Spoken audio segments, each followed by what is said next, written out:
here. I can deal with it. Now, the psychologists and the psychotherapists who did this study, because people kept saying, well, why do we do this? I mean, consistently, the 20-year-old will underestimate how much change she's going to experience. The 30-year-old looking back is really clear about how much change she experienced. And yet, when she looks forward, she doesn't think there's going to be a whole lot of change. So why do we do this to ourselves? So they call it a lack of imagination. They say that we just are lacking in imagination. Now, I don't know about you, but I happen to be a big 12 powers person, right? I mean, you guys, whoever was here for the burning ball knows that I like to give out the 12 powers. I got the power of zeal. Surprising, right? No one would ever imagine that that was my power at all, ever. Imagination is one of the powers. Imagination is one of our powers. It is an innate capacity that we carry within us that is part of our divine birthright. How could we possibly experience a lack of that which is a divine power that is given to us? It's not about a lack of imagination. That's not what creates this struggle that we experience going forward.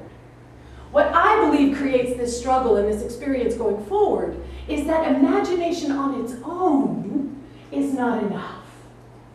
Imagination is based on what we already know. We know this. We know now that science knows that the neurons that fire together wire together, right? And they literally become closer to each other. So as we get solid in what we believe and what we know and what we think and who we think we are and all of that, those neural pathways are getting literally sort of entrenched in place. And they're blocking the capacity for other ways of thinking and being to actually connect up. Because we're going to go for the shortest, the fastest, the easiest route. That's why we find ourselves falling backwards of the best of intentions. And yet here I am all over again. So what do we need to do in order to expand what that imaginative capacity is? What do we need to access in order for our imagination to expand beyond what it is that we already know? And for that, we get to lean into another power. And that is the power of faith. When we access the power of faith, now faith is our capacity to be able to stand in the good that is our life, to stand in the awareness that there is only one power, one presence operating, and it's good. Not good like there's an opposite in bad good. Good, as in it's all that it is. It's whole, it's perfect, it is magnificent, it is awesome, and it is ours, it is available, it is accessible to, through, and as us in all ways. What if you lived your life knowing that everything was happening for your greatest good? Everything. You lose your job. That's happening for my greatest good. You're separating from your life partner. This is happening for my greatest good. What happens if we hold faith? If we live into faith? If we live as the faith that we are? And when we combine that with imagination, what we get is inspiration. What we get, imagination, the word imagine comes from the Latin imaginare, which means to build a picture of. To build a picture of. And when we combine our capacity to build a picture of something, if we combine that with our understanding that everything is conspiring for our greatest good, really. Like not sometimes, not every once in a while, not only when the things that we like happening are happening, but at every moment, this is operating for the greatest good. When we combine that, all of a sudden we enter into the field of inspiration. And the Latin root of inspiration is inspirare, which is to breathe. To be breathed. Because all of a sudden, it's not something we have to do. Imagination makes us think that we have to do it. Inspiration, which is our imagination and our faith working together, means that we know that there already is something doing the work. And our job is to be as open and as accessible and as available as we possibly can be. We see that blank slate, that part of us that is personality, that identifies with who we are. We see the idea of transformation as annihilation. We don't see it as transformation, we just see it as ending. It's over. It's an annihilation, which on some level it is. It's an ending of who we thought we were, which wasn't a complete idea of who we actually are. So how do we step into this awareness of the fact that the unknown is exactly where we want to be, folks? Not knowing is where you want to be. You know, you've all heard me talk about, everybody talks about this, it's a common metaphor, the caterpillar into the butterfly. So we got the caterpillar, it has no idea what's coming next. The caterpillar has no clue that it's about to become a butterfly. It really doesn't understand what it is in all of its magnificence. It has no idea. Sound familiar? And yet there's something within it that gets activated. There's something within it that says, cocoon, change, transform. And when the caterpillar steps into that space, because it can't help but step into that space, the same way we can't, transformation is going to happen, folks. Transformation is happening right now. So are you going to get on the ride? So as we get into our cocoon, I love this. The caterpillar's cells literally dissolve, and they're no longer caterpillars, and they're not yet butterflies. Scientists call this, how much do I love this ties into my talk, imaginal cells. Right? They call them imaginal cells. And it is out of the imaginal cell, combined with the fact that the good that is operating, the caterpillar doesn't resist this, folks. It just allows it to happen. The butterfly emerges. Now, I don't know how many of you know this, but if you try to assist a butterfly as it tries to escape from its cocoon, you will actually kill it.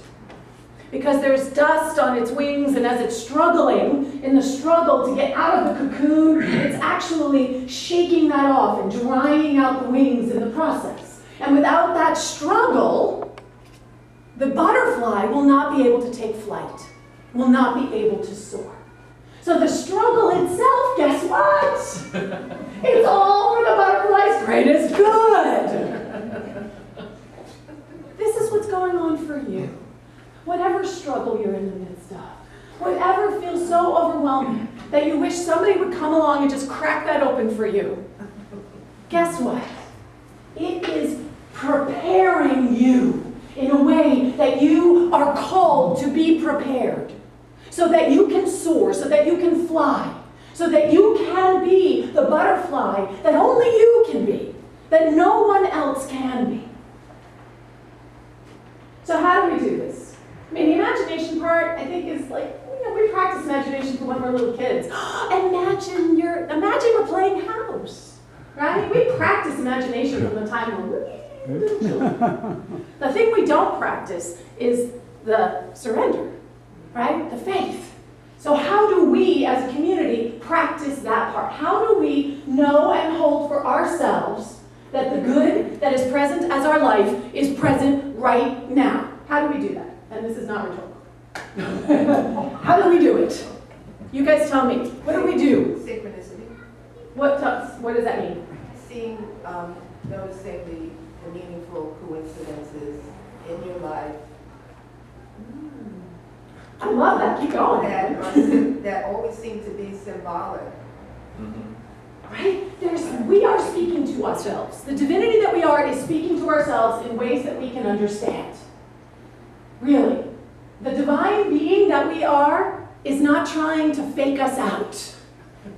Really, not trying to fake us out. Speaking in ways that we can understand. So synchronicity is one of the ways, it's what we call when we're able to identify the way that the divine is speaking to us. I heard that 3 times. That's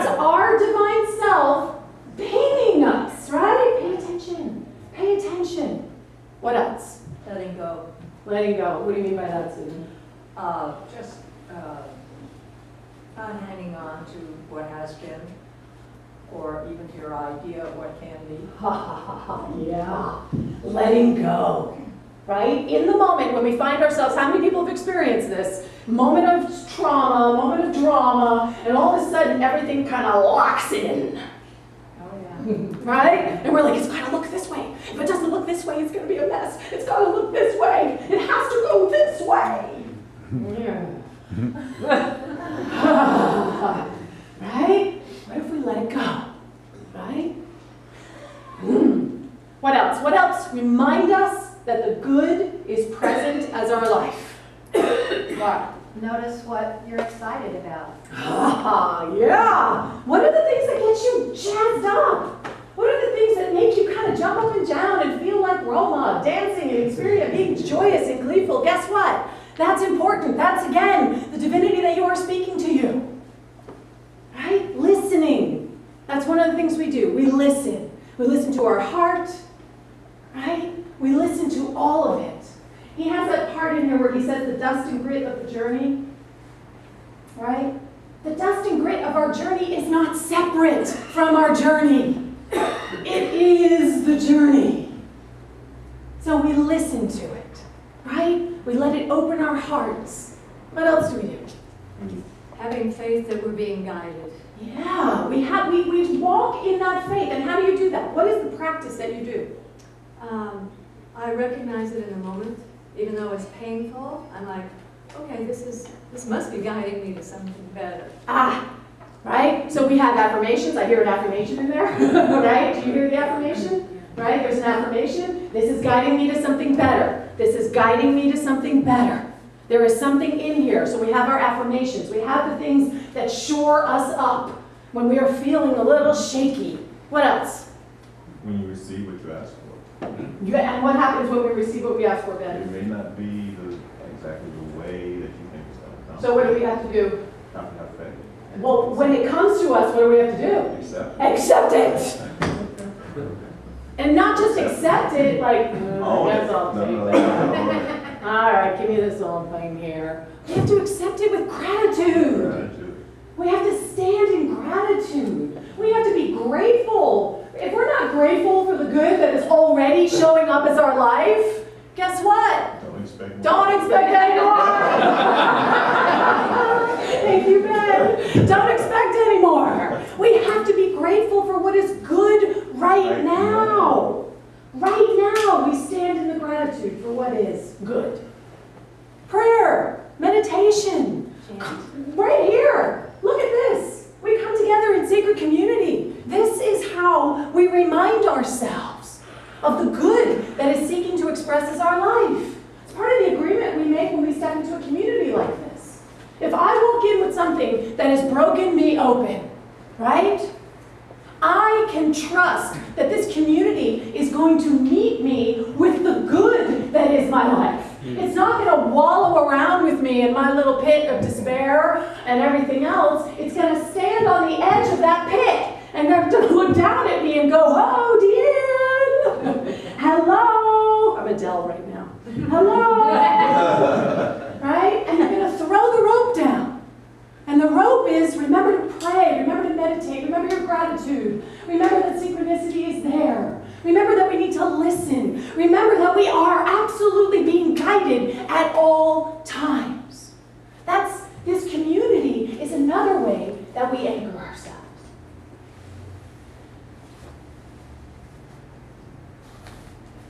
You'll hear people talk about often this idea of a spiritual bypass, because we hit these really hard spaces. And we just sort of go, it's all good. Right? It's all good. That's not what I'm talking about here. Is everyone clear that that's not what I'm talking about here? Okay, just want to make sure, because sometimes things get garbled. Right? I am talking about we are in the depths of the darkest part, where he talks about foes that are familiar or unfamiliar. Right? That when we're in the midst of that we are held up with the principle of good, not with a Band-Aid. So that we can walk right through the pain. We are strong enough to walk right through the pain because we are held and supported and sustained on all sides. And what's on the other side of that? What's on the other side of that pain is the truth of who you are. It is your calling. It is the thing that you are here to be and to do. Keep fresh before me my moments of high resolve. Those moments of high resolve do not come from our mind. They are not a mental outpicturing of something that we already know. We want a bigger car. We want a bigger house, but we don't want to leave our neighborhood. Right? Right? Because we want everything to stay the same, but we want it just a little bit more. Right? We're talking about stepping beyond what our mind can understand and entering into the field of inspiration, where the divinity that we are and the ideas that we have about our life get to collide and mix up and mash up and show up in a way that we can't, beyond our expectations. Beyond our expectations. So I want to close with a quote. Another quote from Howard Thurman. Can you tell I like this guy? It's called, "I will sing a new song. The old song of my spirit has wearied itself out. It has long ago been learned by heart, so that it now repeats itself over and over, bringing no added joy to my days or lift to my spirit.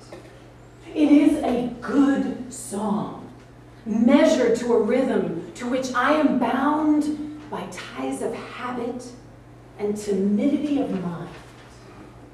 The words belong to old experiences, which once sprang fresh as water from a mountain crevice fed by melting snows. The work of the old song, perfect in its place, is not for the new demand. I will sing a new song. As difficult as it is, I must prepare for new melodies that have never been mine before. How I love the old familiarity of the wearied melody. How I shrink from the harsh discords of the new, untried harmonies. Teach me, Father within, that I may learn the fresh new accent, the untried melody. So I will sing this day a new song, that I may rejoice with each new day and delight my spirit in each fresh unfolding." So will you sing a new song this day? One that is anchored in inspiration, that is not limited to the wonders of your imagination, but that is anchored in the good that is expressing as your life. Will you embrace the dust and grit of your journey and know that it is all working for the greatest good? Even if you can't feel it in the moment, that it is all working for your greatest good. Can you surrender into inspiration, and can you walk in faith?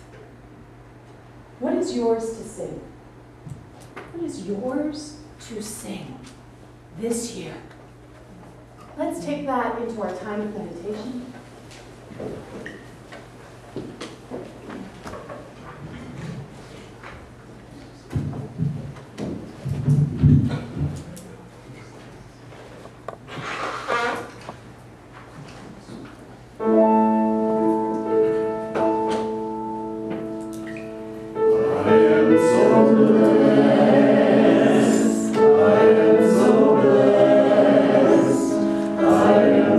Grateful for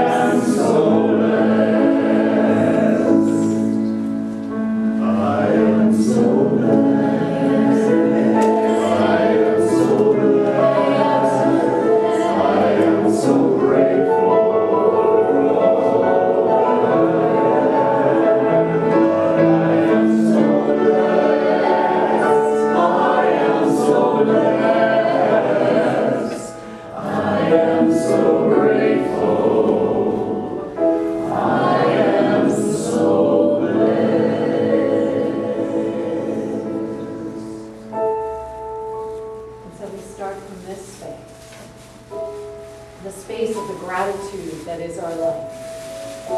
The gratitude for the blessings that are already ours. Just recognizing the good that is present right now.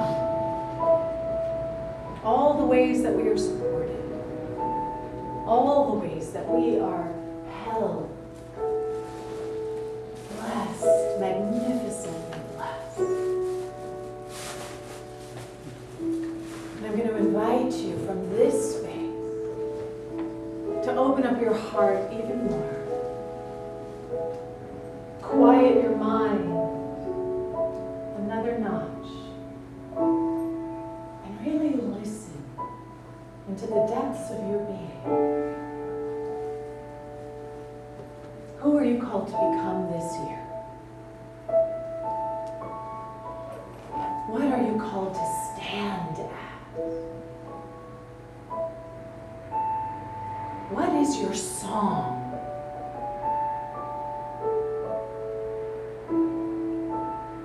And if it's something that feels like you can do it right now, guess what? That's not the God idea for your life. That's your idea for your life. So open up even larger. What is the thing that you are being called to become that you don't know how you can become it? That is inspiration, speaking through, to, and as you. What song is yours to sing that you don't know how to sing yet?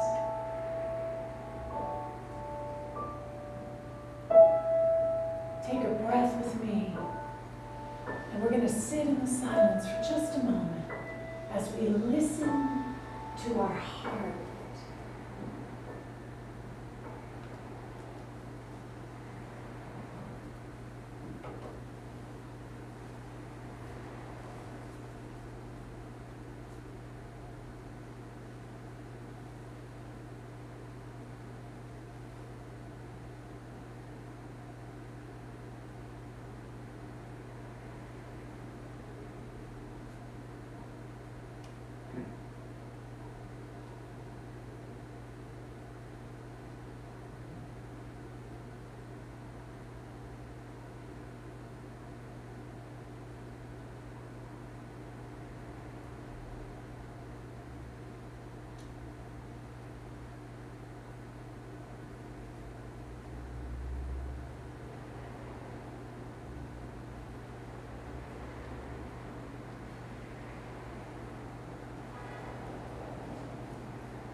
As we continue to listen,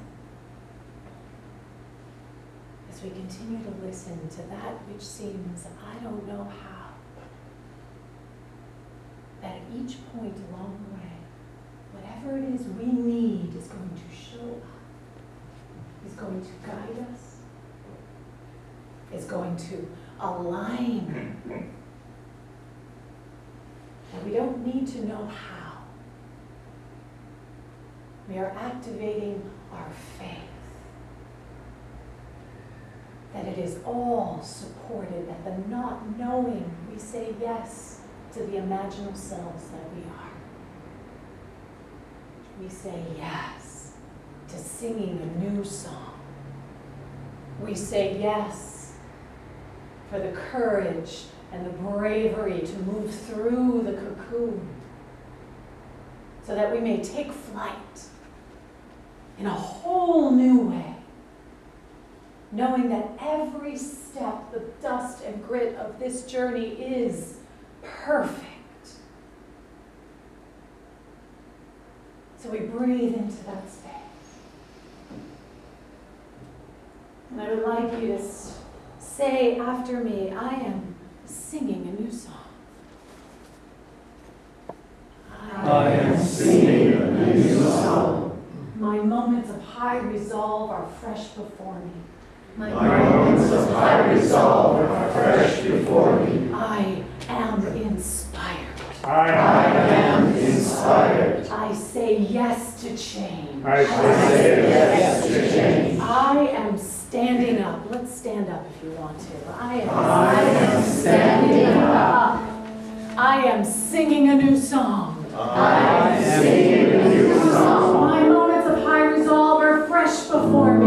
My moments of high resolve are fresh before me. I am inspired. I am inspired. Turn to somebody next to you and say, you are singing a new song. You are singing a new song. Your moments of high resolve are fresh before you. Your moments of high resolve are fresh before you. Your song is powerful. Your song is powerful. My song is powerful. My song is powerful. I cannot fail. I cannot fail. You cannot fail. You cannot fail. I'm taking off in 2016 and I'm taking you with me. I take off in 2016 and I'm taking you with me.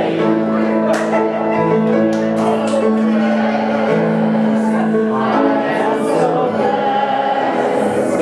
I am so grateful for all that is. I am so blessed. I am so blessed. I am so grateful.